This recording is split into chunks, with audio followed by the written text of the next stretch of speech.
Hi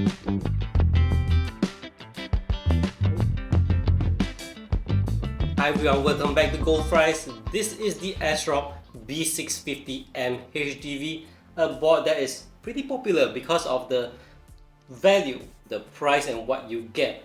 And a huge thanks to all of you for supporting me. I actually bought this from Amazon using my affiliate links earnings, so I didn't spend much. I spent about less than 130 US, and plus the shipping, everything, it was about 140-ish US. So this is really my best purchase ever, and it's a really impressive board. So this video, I'm gonna share with you 10 things that I like about this board so much that, you know, the HDV models in ASRock's range are usually like the bare bottom of their stack and all that, but this board does not look nor feel like their HDV series. It feels like their Pro RS series. So let's dive into the 10 things that I actually like about this board, and I'm sure you will like it too. The first thing is that the board comes with VRM heatsinks and the power phase is 8+2+1. I've been using this board a lot and I've been pairing it with my 7800X3D, and I absolutely love this board. It handles all just fine, and based on what I see, results from other YouTubers and benchmark sites, it can handle a lot more than that. The next thing I like is that it has two M.2 slots.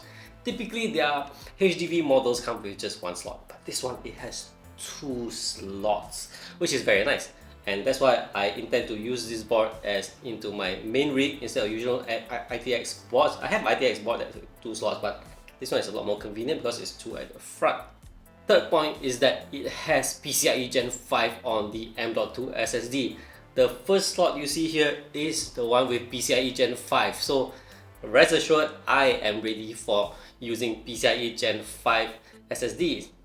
This is a great board for that. Fourth point being that this slot, again, you're seeing the same B-roll simply because it is about the same slot. However, unlike the HDV models for the other range, the HDV model here has an M.2 heatsink.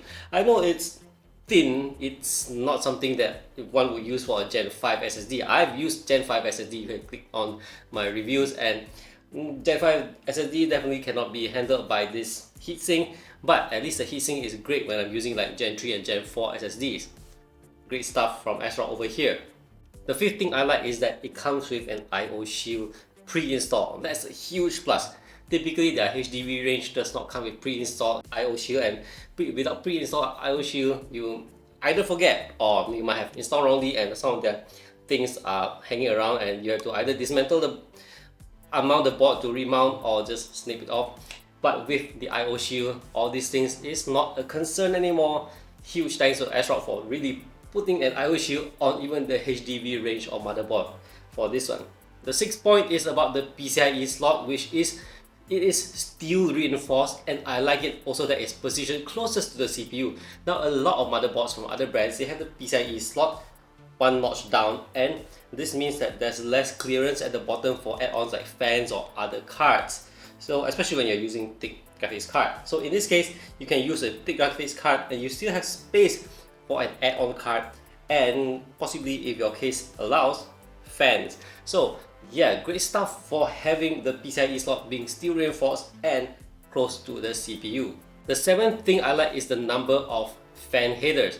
Typically, ASRock is very stingy when it comes to the HDV board, so what I remember is only two. Typically, it's one for the CPU, one for a fan. Not enough for me, but this one, it has four, which is great. HDV model with four fan headers, that's great. I don't care about ARGB on this one, which it actually does not have, which I don't care, but I really care about having four headers because that's great for fan, especially to connect all the fans and EIO and everything. Eighth point is that it has USB Type-C at the rear. Now, some of you may not like USB Type-C, and some of you want everything to be USB Type-C. For me, it's one USB Type-C is sort of enough right now, okay? But I'm just appreciative that it has a USB Type-C port at the rear. The ninth point is also related. USB-C, it has a USB-C header at the front. So USB-C header at the front and at the rear. Now those are the things that you will never actually see on HDV series motherboard. But I actually am happy that the AM5 models has this, which is great stuff. You can look at, how you say, The HDV light art for the whatever models that you see so far are cheap and do not have this. I am very appreciative that they have USB-C for both front and rear, so this is very helpful. Now the 10th point is about tuning the BIOS here. While it's not great like the other high-end models, it is sufficient for me to do the tuning I want, to undervolt, to tune the memory settings and all that. So I've been using the 7800X3D with a 6400 MTS CL 32 memory, and I've tuned it, and amazingly I got the Cinebench R23 score for my 7800X3D to be very high. I checked across the board based on the number of other reviewers scores and all that. It's actually very high, and I'm not using an AIO on this. I'm using a Noctua NH-D9L, which is a low, small size tower cooler. So this board is really amazing. So basically, these 10 points, the things I really love about this board. So I hope if you are looking for a board at the about 150-ish price range, you can go for this one. The price on Amazon is a bit higher than what I initially purchased at about 130-ish. Now I saw it 140 something. And I heard that this board is quite difficult to find now. I'm not sure about that, but if you are able to get hands on this board, you don't need Wi-Fi and ARGB. I think this board is it's an excellent, it's a top option for you to choose. And if you are residing in Malaysia, too bad this board is not available.